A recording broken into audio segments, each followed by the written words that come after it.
Good morning student. Nirmal PG college की online class में आपका स्वागत है। मैं अंकित जैन आपको ऑर्गेनिक केमिस्ट्री पढ़ा रहा था।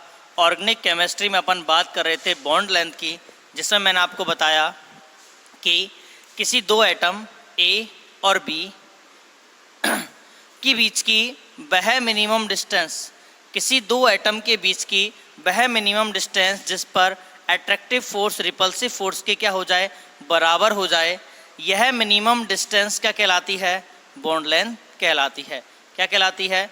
बॉन्ड लेंथ कहलाती है। अब एक चीज़ देखिए कि ए एटम को बी एटम जितना अप्रोच करेगा ए एटम को बी एटम जितना अप्रोच करेगा तो इसके ऑर्बिटल होंगे, इस ऑर्बिटल के बीच की ओवरलैपिंग उतनी ही ज़्यादा होगी, और ए ऑर्बिटल बी ऑर्बिटल को जितना अप्रोच करेगा या उसके बीच की ओवरलैपिंग जितनी ज़्यादा होगी, ये बॉन्ड की स्ट्रेंथ भी उतनी ही ज़्यादा होती है, और जो बॉन्ड लेंथ है वो क्या हो जाती है? कम हो जाती है। बात समझ में आ गई?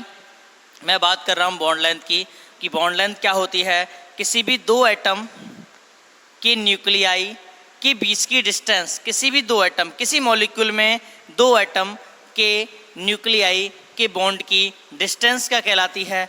बॉन्ड एंगल के बॉन्ड लेंथ कहलाती है। और जो बॉन्ड लेंथ है वहाँ पर क्या होता है? अट्रैक्टिव फोर्स रिपल्सिव फोर्स के बराबर होता है। देखिए मैं बात करूँ CH4 मॉलिक्यूल की,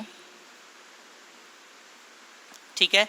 CH4 मॉलिक्यूल में कार्बन का न्यूक्लियाई होगा और यहाँ पर हाइड्रोजन का न्यूक्लियाई होगा। इन दोनों न्यूक्लियाई के जो बीच की डिस्टेंस है वो क्या कहलाती है? बॉन्ड लेंथ कहलाती है। क्या कहलाती है? बॉन्ड लेंथ कहलाती है। अब ध्यान रखना कि ए एटम को बी एटम जितना अप्रोच करेगा, यानी ये बी एटम इसके पास जितना जाएगा, बॉन्ड लेंथ उतनी ही क्या हो जाएगी? कम हो जाएगी, ठीक है। ए एटम बी एटम को जितना अप्रोच करेगा, बॉन्ड लेंथ क्या हो जाएगी?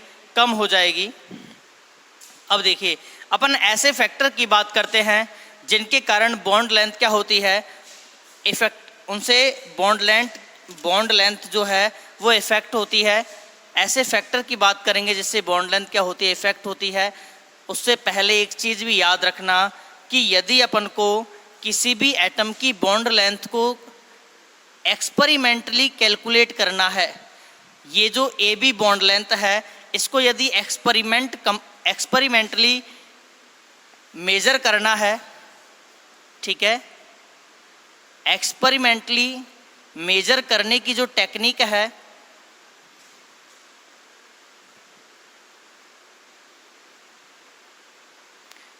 एक्सपेरिमेंटली मेजर करने की टेक्निक कहलाती है एक्सरे डिफ्रैक्शन। क्या कहलाती है? X ray diffraction technique. क्या नाम है इसका? X ray diffraction technique. इसमें क्या होता है कि एक्स रेज को किस पर डाला जाता है? मॉलिक्यूल पर डाला जाता है। मॉलिक्यूल पर डालने पर मॉलिक्यूल उस एक्सरे से इंटरेक्ट करता है, क्रिया करता है। इंटरेक्ट करने के बाद अपन को पता चलता है कि इसका न्यूक्लियाई कहाँ पर है और इसका न्यूक्लियाई कहाँ पर है, और जब दोनों न्यूक्लियाई का पता चल जाता है तो उनके बीच की डिस्टेंस को कैलकुलेट करके अपन क्या बता सकते हैं कि इनके बीच की बॉन्ड लेंथ क्या है, ठीक है। तो बॉन्ड लेंथ का यदि अपन को मेजरमेंट करना है, कैसे? एक्सपेरिमेंटली मेजरमेंट करना है, तो अपन को कौन सी टेक्निक यूज करनी पड़ेगी? एक्सरे डिफ्रैक्शन टेक्निक यूज करनी पड़ेगी। इसको हिंदी में बोला जाता है एक्सरे विवर्तन टेक्निक। क्या बोला जाता है? एक्सरे विवर्तन टेक्निक। अब देखिए अपन बात कर रहे थे factor affecting of bond length, जिसमें पहला फैक्टर है इलेक्ट्रोनेगेटिविटी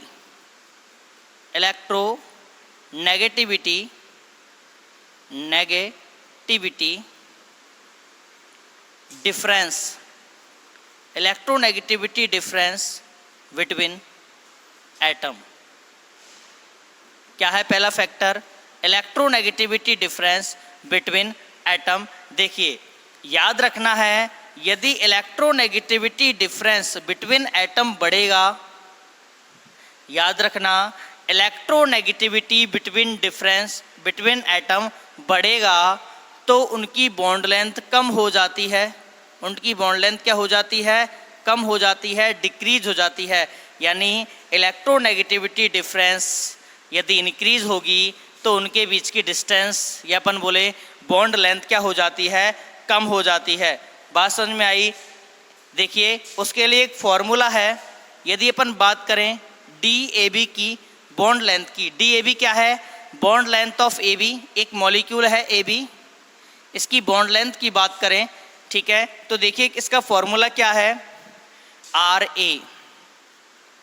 RA क्या है कि यदि यह A मॉलिक्यूल होता, AA मॉलिक्यूल का मतलब है कि इन दोनों के बीच में कोई इलेक्ट्रोनेगेटिविटी डिफरेंस नहीं है।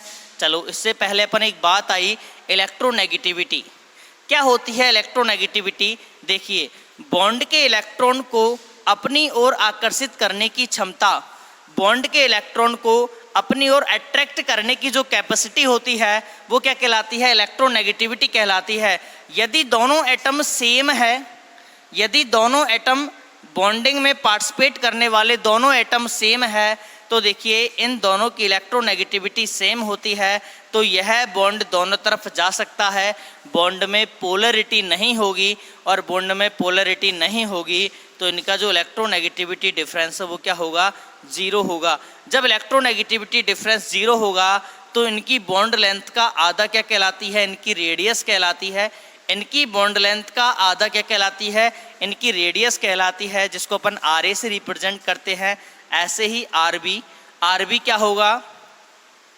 रेडियस ऑफ B एटम, ठीक है, प्लस RV, ठीक है। आगे देखिए -0.09 XA minus XB, XA minus XB क्या है? Electronegativity difference.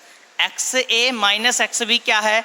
Electronegativity difference. यानी थियोरेटिकल यदि अपन को कैलकुलेट करना है किसी एटम या किसी मॉलिक्यूल की बॉन्ड लेंथ, तो अपन ये वाला फॉर्मूला यूज़ में लेंगे। क्या होता है? DAB, यानी AB मॉलिक्यूल की जो बॉन्ड लेंथ है उसको कैलकुलेट करना है तो अपन को क्या क्या चीज़ याद होनी चाहिए?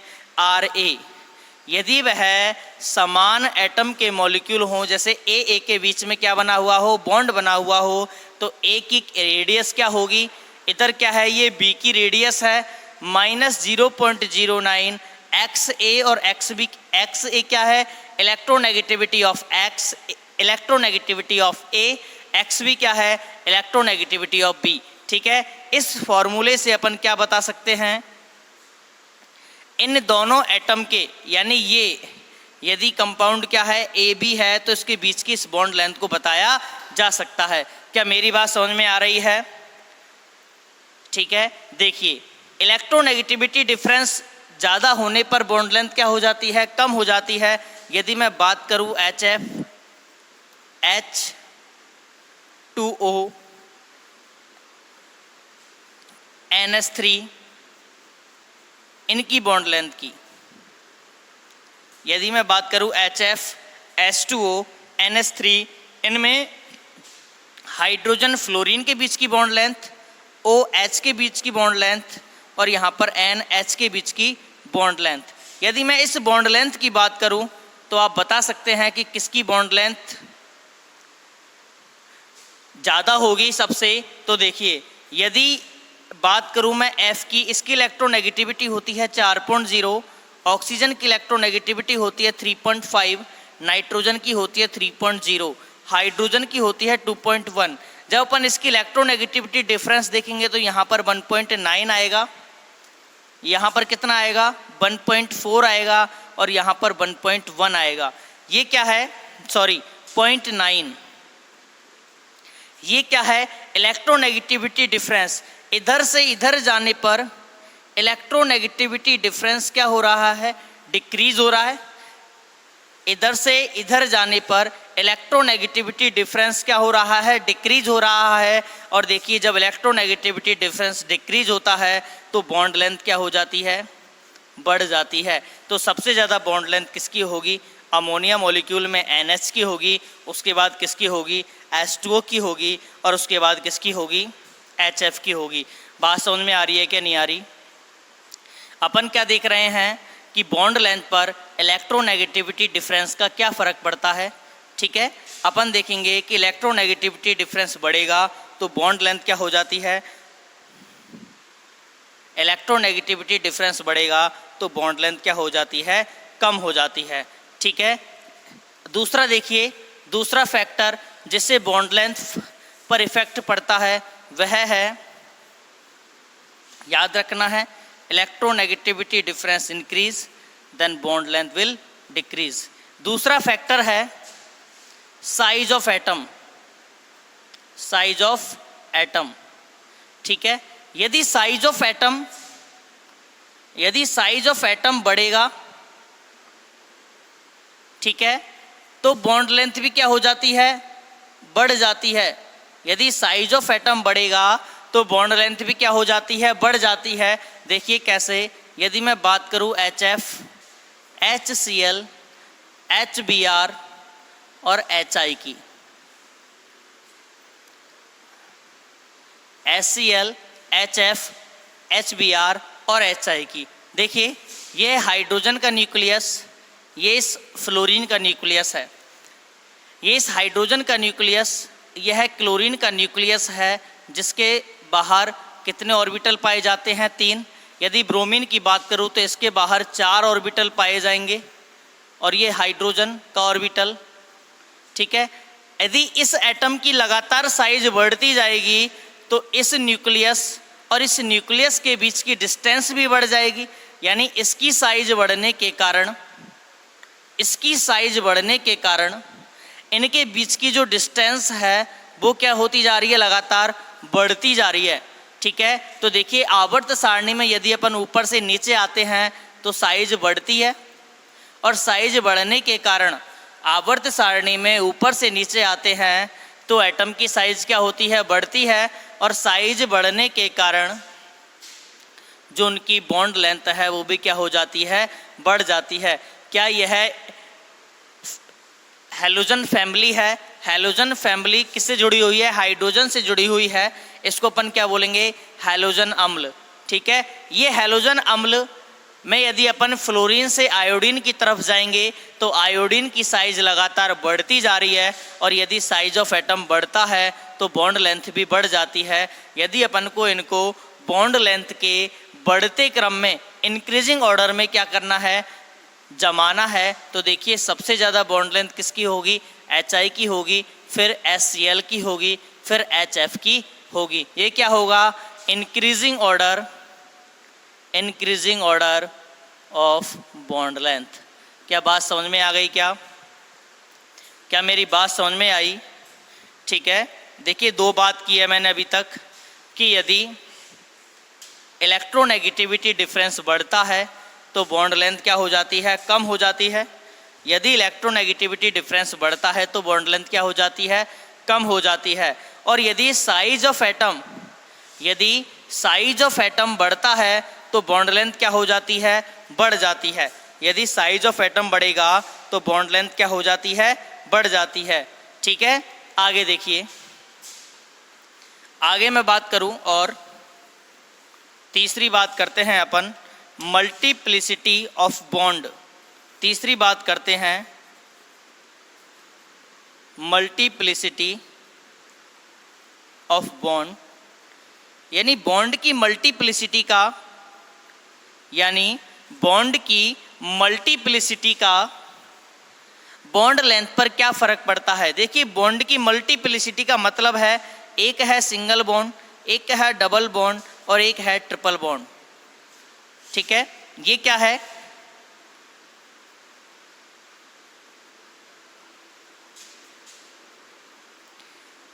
ये है इथेन,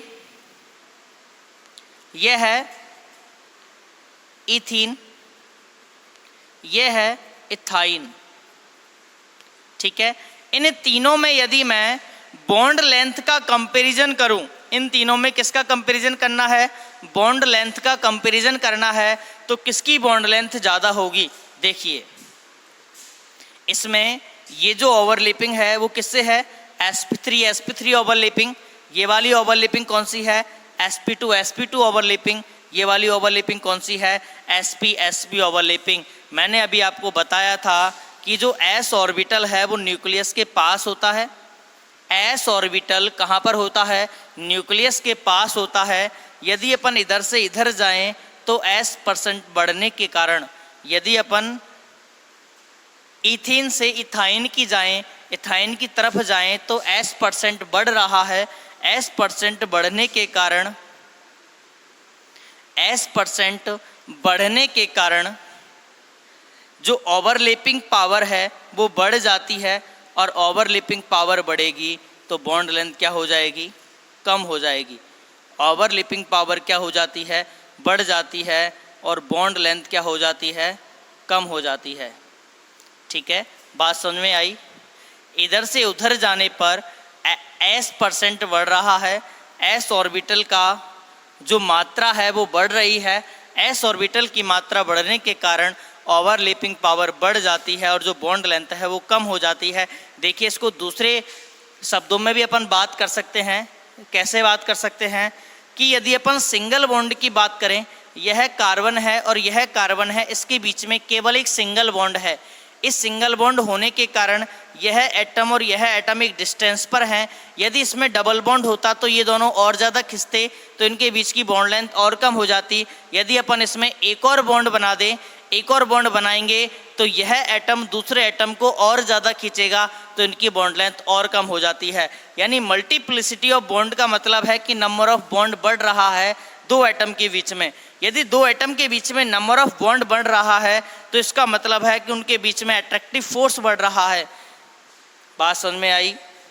यदि दो एटम के बीच में नंबर ऑफ बॉन्ड बढ़ रहा है, इसका मतलब क्या है कि दो एटम के बीच में अट्रैक्टिव फोर्स बढ़ रहा है। और यदि दो एटम के बीच में अट्रैक्टिव फोर्स बढ़ रहा है तो एक एटम दूसरे एटम के ज़्यादा पास जाएगा, और जब एक एटम दूसरे एटम के ज़्यादा पास जाएगा और फिर उसको अपन एक्सरे डिफ्रैक्शन टेक्निक के द्वारा उसका बॉन्ड लेंथ निकालेंगे तो क्या आएगा? कम आएगा। ठीक है, यानी बॉन्ड की मल्टीप्लिसिटी बढ़ने के कारण एक एटम दूसरे एटम को ज़्यादा अप्रोच करेगा, और ज़्यादा अप्रोच करेगा तो उनके बीच की बॉन्ड लेंथ भी क्या हो जाती है? कम हो जाती है। अपन बोल सकते हैं कि मल्टीप्लिसिटी बढ़ने पर बॉन्ड लेंथ क्या हो जाती है? कम हो जाती है। देखिए, कार्बन कार्बन सिग्मा बॉन्ड की बॉन्ड लेंथ होती है 1.5 एंगस्ट्रॉन। एंगस्ट्रॉन का मतलब समझ में आया? देखिए, एक एंगस्ट्रॉन का मतलब होता है 10⁻⁻10 मीटर। ठीक है, और हमेशा बॉन्ड लेंथ को अपन किस में मापते हैं? या तो नैनोमीटर में, या एंगस्ट्रॉन में, या पिकोमीटर में। नैनोमीटर का मतलब होता है 10⁻⁻9 मीटर, और एक 1 पिकोमीटर का मतलब क्या होता है? 10⁻12 मीटर। ठीक है, ये तीनों जो मेजरमेंट हैं ये पास पास के हैं। तो अपन को याद रखना है, क्या याद रखना है? कि जो बॉन्ड लेंथ है उसको एंगस्ट्रॉन में मापा जाता है। ठीक है, और जो सिंगल बॉन्ड होती है उसकी मान कितना होता है? 1.54 एंगस्ट्रॉन, जबकि डबल बॉन्ड का मान होता है 1.33 एंगस्ट्रॉन। क्या होता है? 1.33 एंगस्ट्रॉन। यदि मैं बात करूँ ट्रिपल बॉन्ड की, कौन से? कार्बन कार्बन की, तो इसकी बॉन्ड लेंथ का मान होता है 1.20 एंगस्ट्रॉन। किसकी बात कर रहे हैं? बॉन्ड लेंथ की। तो देखिए, जैसे जैसे मल्टीप्लिसिटी ऑफ बॉन्ड बढ़ रहा है, बॉन्ड लेंथ का मान क्या हो रहा है? लगातार घट रहा है। ठीक है, बॉन्ड लेंथ का मान रैपिडली घट रहा है। उसको अपन इजी वे में समझ सकते हैं कि दो ऑर्बिटल आपस में क्या आ रहे हैं? पास पास आ रहे हैं। ठीक है, तीनों चीज समझ में आई।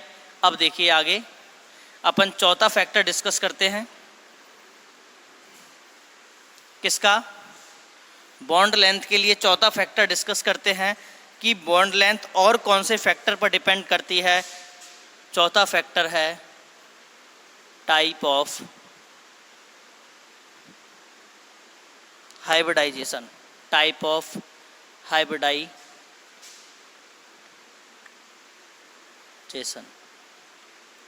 देखिए, याद रखना है S% character in the hybrid orbital, S% character in the hybrid orbital increases, S% in the hybrid orbital increases bond length will decreases. ठीक है, बॉन्ड लेंथ क्या हो जाती है, कम हो जाती है। देखिए किस प्रकार, यदि मैं बात करूं CH3 CH2H, यानी यहाँ पर CH बॉन्ड की बात कर रहा हूँ मैं। ये कार्बन कौन सा है, sp3 हाइब्रिड कार्बन है, और sp3 हाइब्रिड कार्बन और हाइड्रोजन के बीच की बॉन्ड लेंथ है। यदि मैं दूसरी बात करूँ C डबल बॉन्ड CH, ठीक है, यहाँ पर भी कार्बन हाइड्रोजन बॉन्ड की बात कर रहे हैं।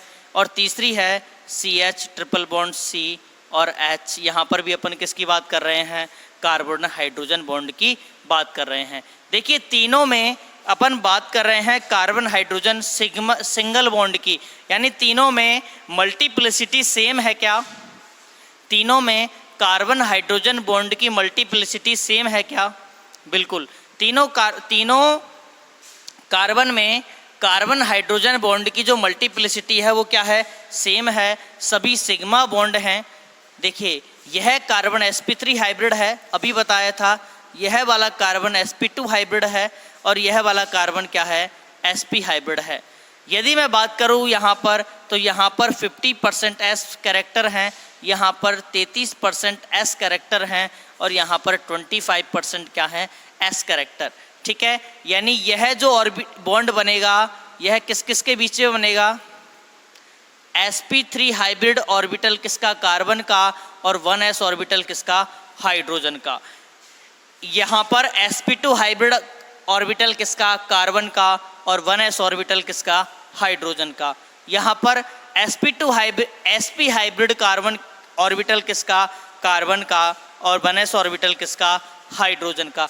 यानी यहाँ पर sp3 1s ओवरलैपिंग होती है, यहाँ पर sp2 1s ओवरलैपिंग होती है, यहाँ पर sp 1s ओवरलैपिंग होती है। अपन देख रहे हैं जिस ऑर्बिटल से हाइड्रोजन बॉन्ड का फॉर्मेशन कार्बन हाइड्रोजन बॉन्ड का फॉर्मेशन हो रहा है, वह इथेन से एथाइन तक जाने में उसमें s% कैरेक्टर बढ़ रहा है। और देखिए मैंने आपको अभी थोड़ी देर पहले ही बताया था कि यदि s% कैरेक्टर बढ़ रहा है, इसका मतलब है कि यह बॉन्ड, इसका मतलब क्या है कि यह बॉन्ड किसके पास है, न्यूक्लियस के पास है, क्योंकि जो s ऑर्बिटल है वह न्यूक्लियस के पास होता है। जब यह बॉन्ड न्यूक्लियस के पास होगा तो और इस ऑर्बिटल में ओवरलैपिंग होगी, तो दूसरे ऑर्बिटल का जो न्यूक्लियस है वह भी दूसरे न्यूक्लियस के क्या आ जाएगा, पास आ जाएगा। जब दूसरा न्यूक्लियस भी पहले वाले न्यूक्लियस के पास आ जाता है, दूसरा न्यूक्लियस भी पहले वाले न्यूक्लियस के पास आ जाता है, और उनकी डिस्टेंस का अपन मेजरमेंट किससे करते हैं, एक्सरे डिफ्रैक्शन मेथड से करते हैं। इनकी जो दोनों न्यूक्लियस के बीच की डिस्टेंस है, इसका मेजरमेंट किससे करेंगे, एक्सरे डिफ्रैक्शन से करेंगे। तो अपन देखेंगे कि जैसे जैसे s% कैरेक्टर बढ़ रहा है, बॉन्ड लेंथ क्या हो रही है, डिक्रीज हो रही है। यदि अपन इन तीनों की बॉन्ड लेंथ का कंपैरिजन करें तो सबसे ज़्यादा बॉन्ड लेंथ किस में होती है, इथेन में होती है, जिसमें sp3 1s ओवरलैपिंग होती है। उसके बाद किस में होती है, इथाइन में होती है, जिसमें sp2 1s ओवरलैपिंग होती है। और तीसरी बात करें तो किस में होती है, दूसरी बात करें तो इथीन में होती है, और तीसरी बात करें तो इथाइन में होती है। तो अपन को याद रखना है कि यदि किसी ऑर्बिटल में s% कैरेक्टर बढ़ रहा है, यदि किसी ऑर्बिटल में s% कैरेक्टर बढ़ रहा है, इसका मतलब है कि उस ऑर्बिटल में वह ऑर्बिटल न्यूक्लियस के पास है, और वह ऑर्बिटल जितना ज़्यादा न्यूक्लियस के पास होगा, बॉन्ड लेंथ का मान उतना ही क्या हो जाएगा, कम हो जाएगा। बॉन्ड लेंथ का क्या हो जाएगा, मान उतना ही कम हो जाएगा। तो अपन को याद रखना है कि जैसे जैसे हाइब्रिड ऑर्बिटल में s% बढ़ रहा है, तो यहाँ पर हाइब्रिड ऑर्बिटल में s% बढ़ने के कारण बॉन्ड लेंथ का मान क्या हो जाता है, कम हो जाता है। और सबसे कम बॉन्ड लेंथ किस में होगी, इथाइन में होगी, ठीक है, उसके बाद इथीन में होगी, और सबसे ज़्यादा किस में होगी, इथेन में होगी। ठीक है, क्या मेरी बातें समझ में आ रही हैं? बिल्कुल। देखिए अपन BSc फर्स्ट ईयर में आ गए हैं, तो अपन काफ़ी सारी चीज़ों को बहुत ज़्यादा डिस्कस में पढ़ेंगे। डिस्कस में पढ़ने का अपन को फ़ायदा क्या मिलेगा, इस सभी को अपन बोलते हैं जीओसी। क्या बोलते हैं? जीओसी। ठीक है, इस जो ऑर्गेनिक केमिस्ट्री का अपन को बेस देगा, ऑर्गेनिक केमिस्ट्री का जब अपन को बेस मिल जाएगा तो अपन कोई रिएक्शन क्यों हो रही है, कैसे हो रही है, ठीक है, उसके अपन कई सारे कारण जान पाएंगे जो अपन को याद रखने हैं। ठीक है, बात समझ में आ गई? आगे की जो क्लास है, आगे का मैटर है वो अपन नेक्स्ट क्लास में करेंगे। तब तक के लिए धन्यवाद।